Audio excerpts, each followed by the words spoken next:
یو بزرگ تیر شوی دی شیخ عبدالواحد فرمایي چې الله نه مې دعاګانې غوښتلې چې الله جنت کې به زما مرګره سوکي ما ته دنیا کې خپل مرګره په دنیا کې وخایي زما جنت کې به څوک مرګره ما ته په دنیا کې وخایي چې وای ګورم وی خوب مې وکتلو ته خوب کې راته دا ویلې شو چې حبشه کې یو زنانه ده میمونه نومې ده هغه زنانه به ستا ملګري په جنت کې نو چې سحر شو نو روان شوم حبشې ته کم کله چې راته په خوب کې ښودلی شوی وه نوم یې اغوستی شوی وه کلي ته لاړم هغه زنانه نوم راته ښودلی شوی نو تپوس مې وکړو چې دا زنانه نو خلکو راته ووي چې هغه خو بزي سړی درته ځنګل کې وی نو ځنګل ته لاړم نو یو زنانه د یو ونې لاندې ولاړه ده په مانځه باندې مونځ کوي او دا بزي ټولې په یو ځای داسې لګیا دي سړي کې تاسو به کتلي دا بزي ډېر وران شی نه دي دا تښتي سړی په یو طرف دغه کوي هغه په بل طرف ځي نو ګورم ټولې بزي په یو ځای لګیا دي بېغمه سر کوي او تښتي را تښتي نه نو چې ومې کتل نو پورې زمري ناست دي زمري ناست دي او بزي لګیا دي سر کوي نو دا هغه ښځې په خوا کې کېناستم نو چې کله هغې سلام وګرځاو ما ته یې وکتل نو زه یې وپېژندم ما ته یې عبدالواحده څنګه راغلې زما ستا ملاقات خو به په جنت کې کېږي ته ما پسې دنیا کې به ما پسې راغلې دلته څنګه راغلې یاره الله نه مې غوښتلې وه چې خپل هغه ملګری ووینم وي نورې خبرې به وروستو کوو خو دا راته ووایه چې دا مخامخ زمري ناست دي او دلته دا بزي دي دا بزي په سکون سره لګیا دي خپل خوراک کوي زمري ځان په سکون سره ناست دي یو بل ته تعارض نه کوي زمری خو چې بیزه ویني نو بیا خو هغه پرېږدي چېرته دا راته ووایه چې د دوی دا روغه د یو بل سره څنګه راغلي دا دوستي د یو بل سره څنګه راغلي یو بل ته څه نه وایي وی هغه زنانه راته ووایي چې کله ما د الله سره دوستي شروع کړې ده نو د دوی په آپس کې دوستي شي ده فاذکروني اذکرکم ته زما د حکم نه غاړه مه وځوه یو شی به ستا د حکم نه غاړه نه وځئ نن ما ته الله پرېښی دی مخلوق را باندې مسلط ته خلق را باندې لبي کوي خلق را باندې لبي کوي که بچی دی هغه را باندې لبي کوي که ښځه د هغه را باندې لبي کوي که رونه دي هغه را باندې لبي کوي الله هم پرېښی دی الله را باندې مخلوق مسلط کړی دی او چې الله دې واغستو نو مخلوق به دې تابع شي په تا به مسلط کېږي نه بیا به ستا نوکر شي مخلوق ته به مسلط شي چې ته څه وایې هغه به کېږي لیکن موږ الله پرېښی دی الله را باندې خپل مخلوق مسلط کړی دی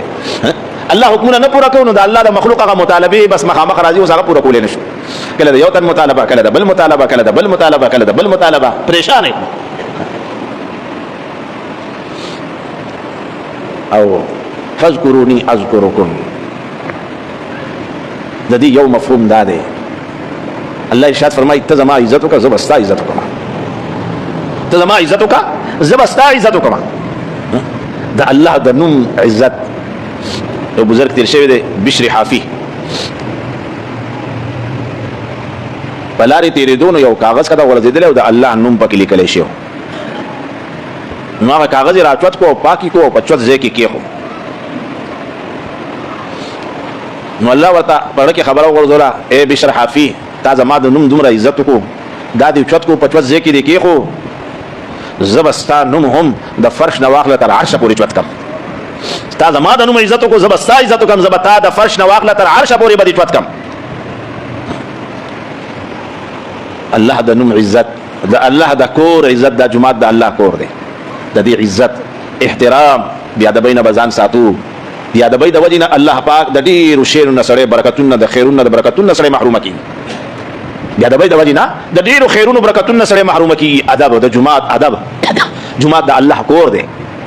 جماعت د الله کور دی د الله ته نسبت دی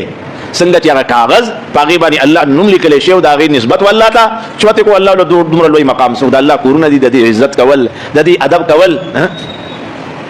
موږ تاسو دغه شانتې روان خیال مطلب دی د جماعت چې دا د الله کور دی په دې کې د دنیا خبرې د دنیا کارونه دا پکې نه دي پکار دنیا به بار پرېږدي جماعت ته به راځي اولئک ما کان لهم ان يدخلوها الا خائفین جماعت ته چې راځي نو الله یره په زړه کې دا الله کور ته مالک کور ته روان مالک کور ته روان نو د دې تعظیم ادب لحاظ الله د نوم نن سبا پراټو کې ګوري دغه کاغذونه دي قرآن آیاتونه پکې لیکلي الله نومونه پکې لیکلي دکاندارانو ته ګوري هغه په دغه کاغذونو کې خپل سودا سلف خرڅي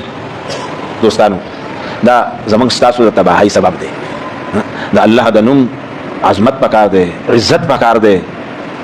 نو چې مونږ الله نوم ته عزت او عظمت ورکو الله پاک به مونږ تاسو ته عزت او عظمت راکړي نو قرآن کریم کې الله ارشاد فرمایي فاذكروا الله قياما وقعودا وعلى جنوبهم هر وخت الله یاد پولاړه پناستا پډړه پروتي هر وخت د الله یاد یا ایها الذين امنوا اذكروا الله ذکرا كثيرا دسنوي سار یو سو تسبیحات وای ماقام یو سو تسبیحات وای خبر ختم شونا یا ایها الذين امنوا اذكروا الله ذکرا كثيرا صحابه فرمایي چې نبی علیہ السلام په یو مجلس کې من بشمارل رب اغفر وتب علی انک انت التواب الغفور رب اغفر وتب علی انک انت التواب الغفور په یو مجلس کې به یا پیری وي یو مجلس کې او فرمایي حدیث کې راځي دون الله یادوا چې خلق درتم لیونه وای یقال لك مجنون دومره الله یادوا هر ځای کې د الله خبره هر ځای کې د الله یاد هر ځای کې د الله لویواله چې خلک وي دا خو لیونه ده په خپل کې بل څه خبره نشته